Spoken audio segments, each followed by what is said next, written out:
Hello everybody, welcome to EPG Pathshala. This is Pramod Nair of the Department of English, the University of Hyderabad. This module focuses on the idea of a nation as it is seen in popular culture. Obviously, the idea of a nation is a political one to most of us. So what is it that we are doing when we look at nation in popular culture? The nation as a political concept has been at the forefront of debates in constitutions, in assemblies, in political organizations. What has popular culture got to do with it?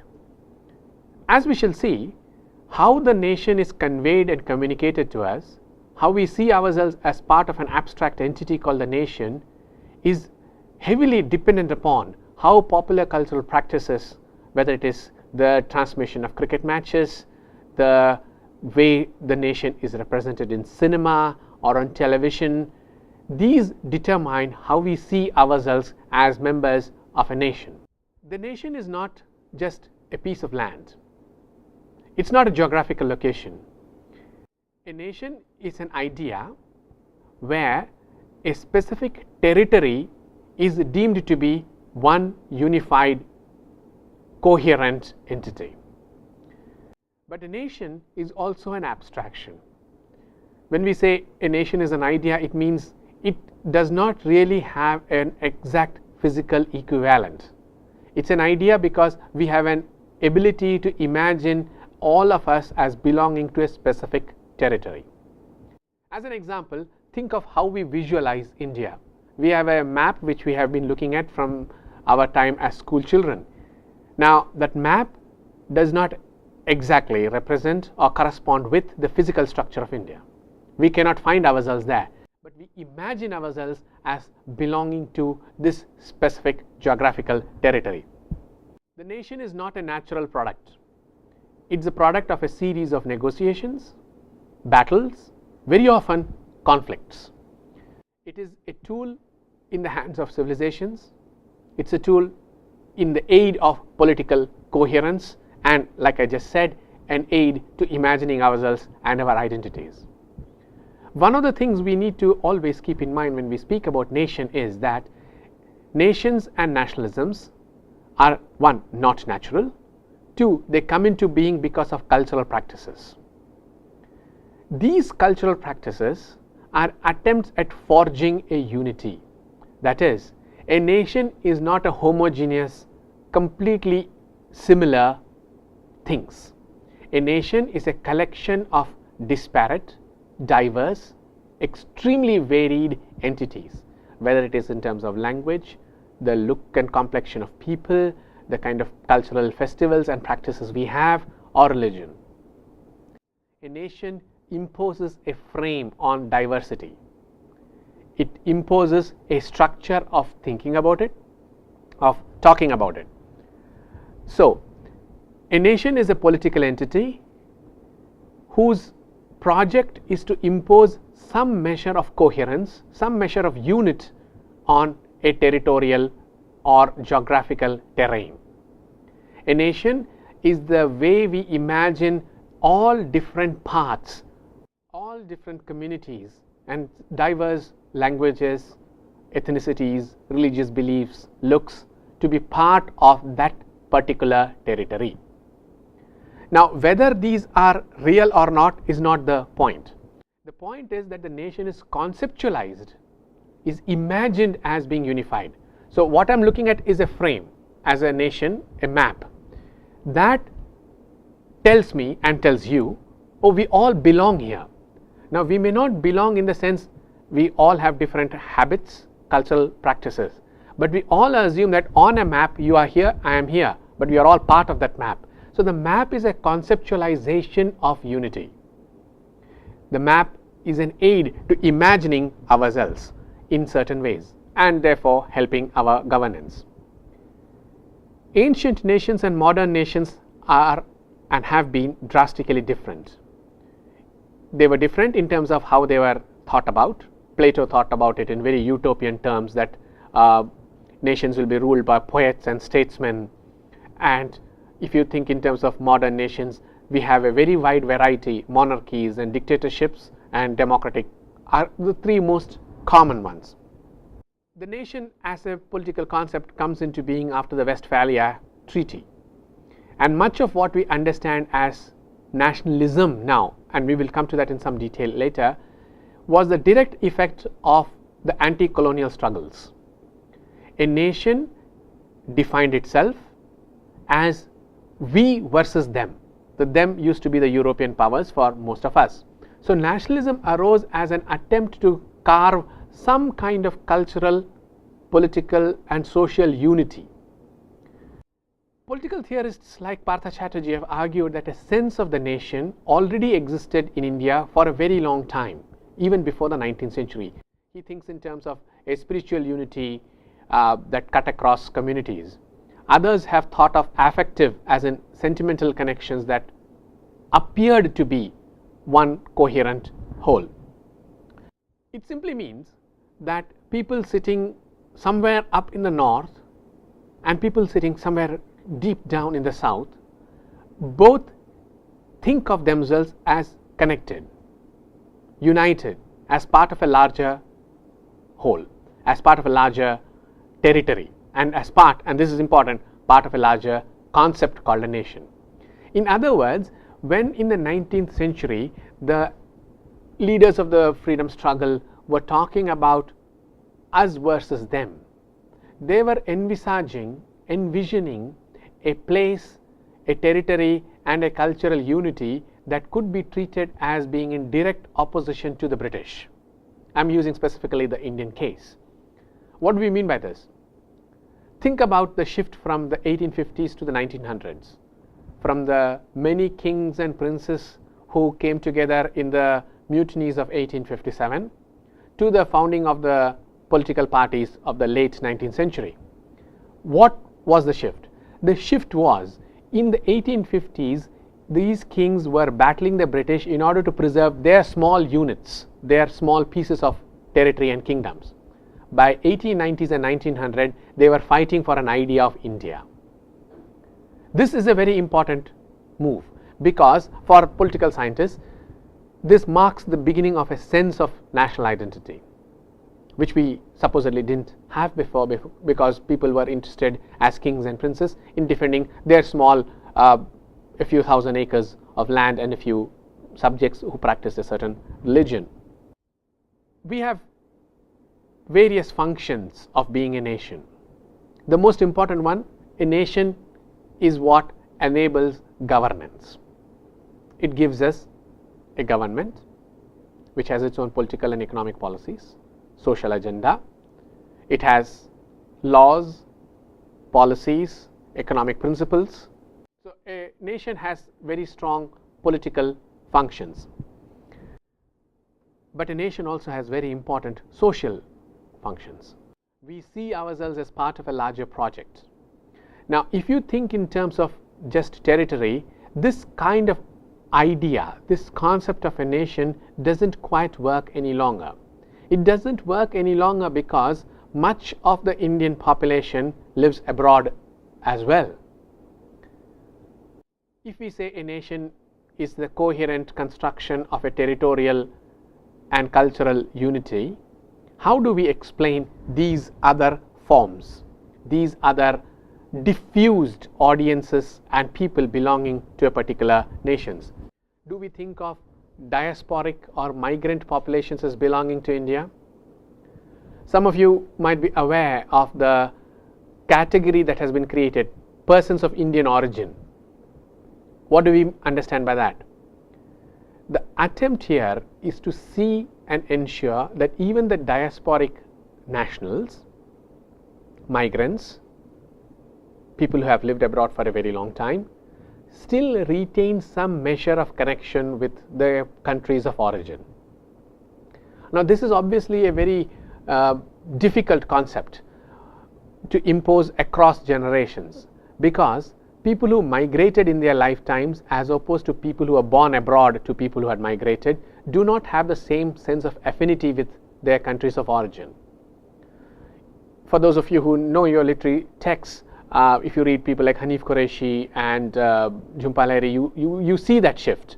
People who migrated from India and retained their strong connections with the idea of an Indian nation within quotes, and the next second, third generation people who are born in the United States or England, whose connections with India are far more tenuous, far more difficult to keep in their heads.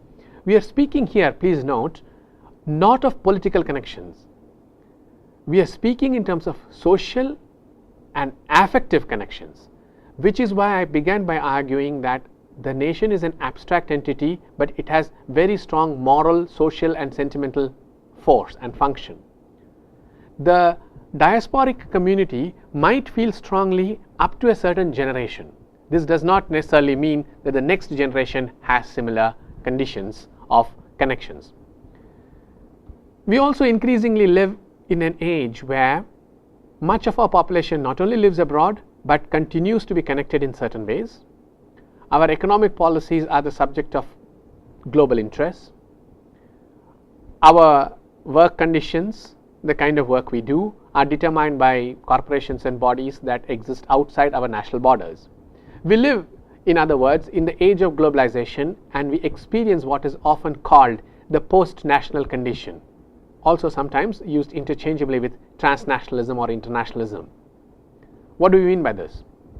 This is arguably a feature of the late 20th century. It means very simply, our country as a sovereign state, our country as a sovereign cultural entity, fortunately or unfortunately, depending on whose side you are on, has its economic policies determined by nations, organizations, corporate bodies who exist elsewhere.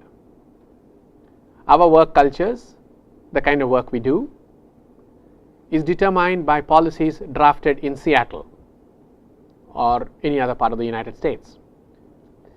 We are looking here at the active erosion of sovereignty of a nation state because global conglomerates, global powers have a role to play in the way we function as a nation. Transnationalism is a condition of the nation in the modern age. In the last decades of the 20th century, we begin to see this as a crucial condition. Whether this generates greater or lesser nationalisms, we don't quite know.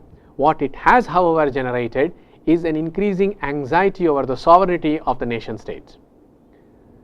One of the curious features of nationalisms in the last decades of the 20th century has been the rise of both fundamentalism and subnationalisms, ethnic national identity campaigns, and these fledgling fuzzy communities who are all battling for nation status. Third world nationalisms like ethnic nationalisms have been proposing that the transnational actually means the destruction of the sovereign nation state. But they also suggest that, say, the black nationalists have done this very effectively, sometimes solidarity lies outside the national borders, that sometimes the racial identity, ethnic connections override geographical territory. Subnationalisms, therefore, very often threaten to be the cause of the breakup of the nation itself. That we, as a small, perhaps region, perhaps a small ethnic community, seek far more autonomy and independence than is possible under the structure of the nation state. Subnationalisms, more or less now, work alongside what has been termed long distance nationalism. I already mentioned persons of Indian origin as a cultural political development. Long distance nationalism has primarily to do with the existence of diasporic communities. These diasporic communities continue to make what has been called social remittances. We are not speaking only in terms of monetary and financial aid. We are also speaking of cultural connections that are forged between diasporic migrant communities and their original or points of origin in terms of communities or ethnic connections. What we are looking at here, therefore, is a wide variety of ideas about the nation itself. Let me now move on to questions of the national, the nation and nationalism in popular culture. Remember what we have said. A nation presupposes coherence. If a nation has to appear coherent, it needs to develop a language in which coherence is foregrounded. how do we convey the idea of a nation? Our standard mode of remembering the nation is by, if you recall, national festivals. On the days of independence, republic, the birth of our national leaders, whether it's Ambedkar or Gandhi, we have a large scale, heavily media driven representation. What do I mean by representation? I am proposing to you that our sense of a nation depends upon a very widespread, popular language in which the nation is spoken about. Cultural festivals, national festivals are events through which our sense of unity, our sense of cultural diversity, our sense of being a nation are forged. Benedict Anderson, a very influential theorist, writing in 1991 a book called Imagined Communities, proposed that a nation must be imagined into existence. This is where a lot of the cultural studies of nation in popular culture come into existence. What we are thinking of here is, for a nation to be imagined into existence, it requires certain tools, certain images. One of the most popular ones, like I said, is the cultural festival at national day, on national days. Memorials, the Samadhi of Gandhi, which becomes the subject of analysis, worship, prayer and representation, is an annual memorial festival, if you want to think of it as that. Think of the celebration of national icons like the Taj Mahal. What do these do? When Benedict Anderson proposed that a nation must be imagined into existence, a nation's imagining of itself requires icons, requires a language, requires representations. It is through these representations that we come to identify ourselves as, oh yes, we are Indians. Why are we Indians, or how are we Indians? Because we come from the land where there is the Taj Mahal, where we have iconic figures like Ambedkar and Gandhi. We relate to them and they are part of the way we imagine ourselves. So popular culture is perhaps one of the most powerful domains in which the nation is imagined. Now, several of you might think of a political document like the Constitution. The Constitution also constructs the nation, no doubt about it. It declares the parameters of how we define ourselves, what the powers of various organizations of the government are, and so on and so forth. It defines territory, it defines the law. But let's accept it. Who reads the Constitution? What we do actually observe is a cultural festival. So therefore, I am suggesting to you that our sense of being a member of a citizen of a national community is made more forcefully and more effectively through the domain of popular culture. The idea of being a member of the Indian nation is brought home to us, for instance, every time India participates in the Olympic Games. We are on the cusp of the next edition of the World Cricket Championships. The pride we have, the despair we feel, the joy and the sadness that we associate with something that is only a game is actually not about the game. It's about the pride of being a member of a citizenry, of being part of a population that is represented in that game.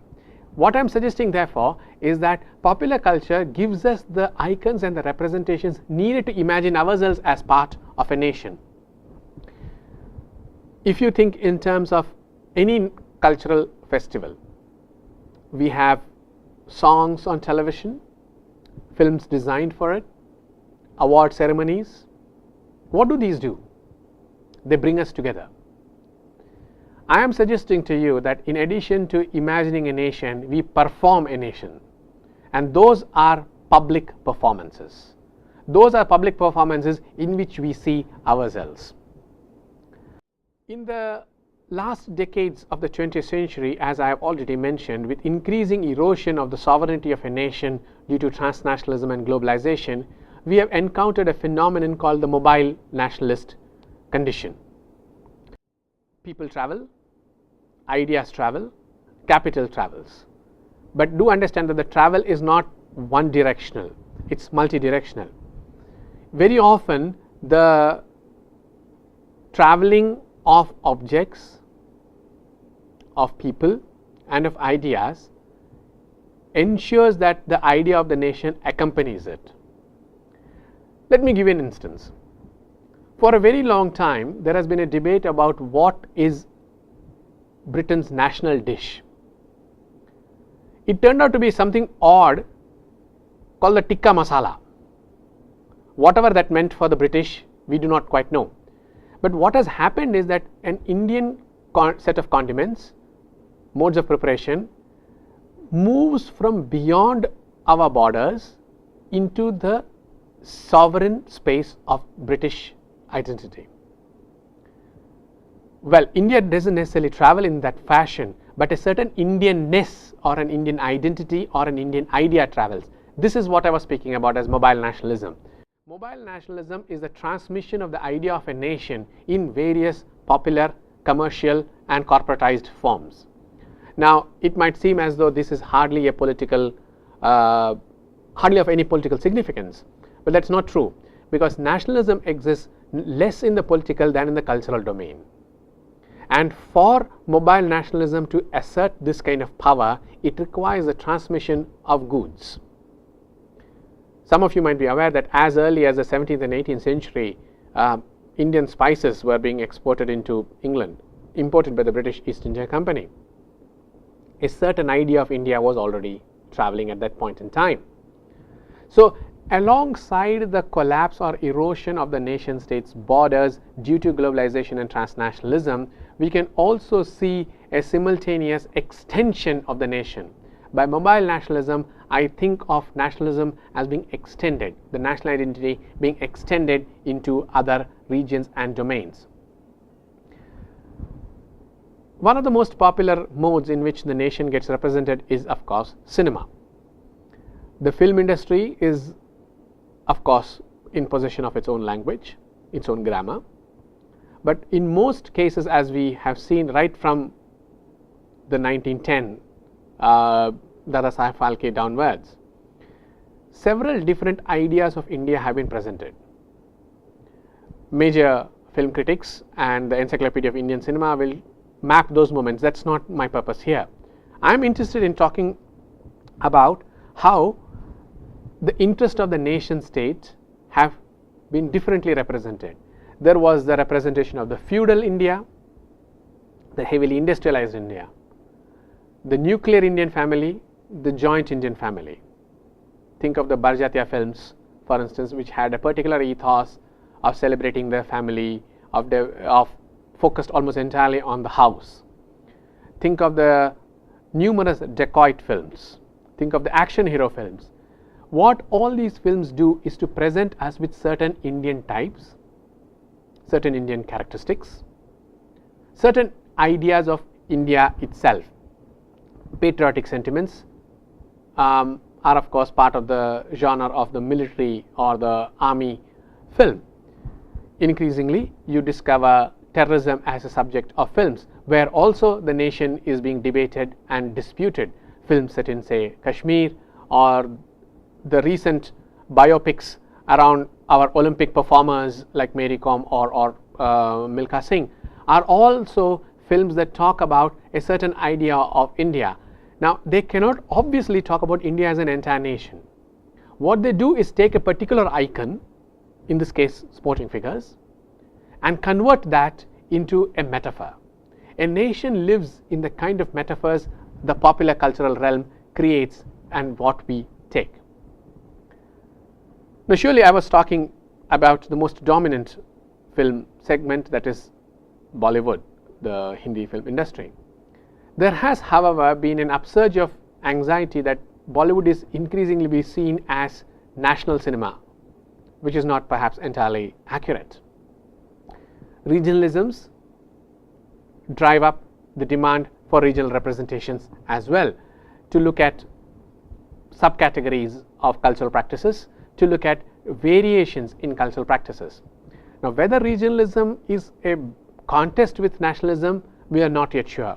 We do understand that regionalism does have a rather tension-filled relationship with it, because regionalism also almost verges on the subnationalist variety. In the last decades of the 20th century, after the heavily endorsed, heavily mediated sense of a nation being promoted through cultural festivals and sporting events and film and other domains, there is an anxiety that the nation is now going through a period of crisis. What do we mean by that? People have been asking whether the nation is a viable entity any longer, whether the nation will survive the onslaught of global corporations, military interventions, transnational activities.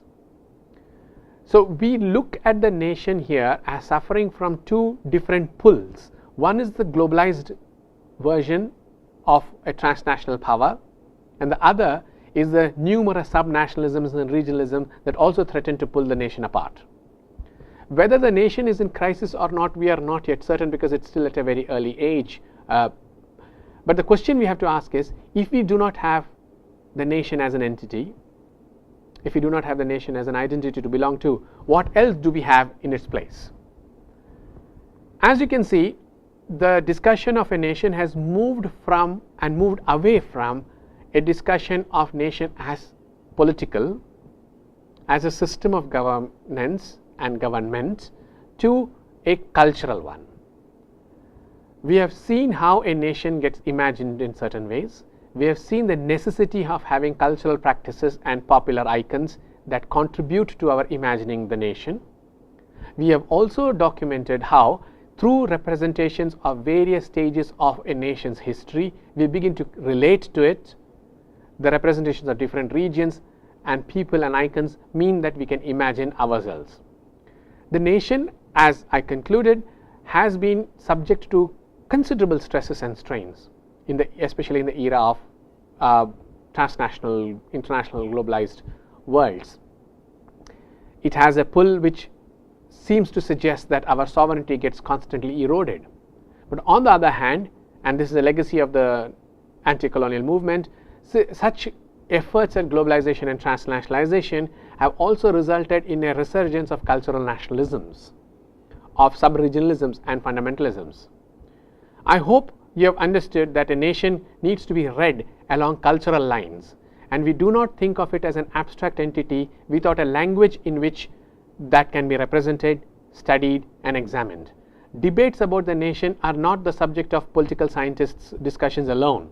Debates about the nation are part of our cultural studies analyses, for the simple reason that nation is a cultural construction, and a cultural construction that has a heavily invested emotional aspect to it as well. Thank you.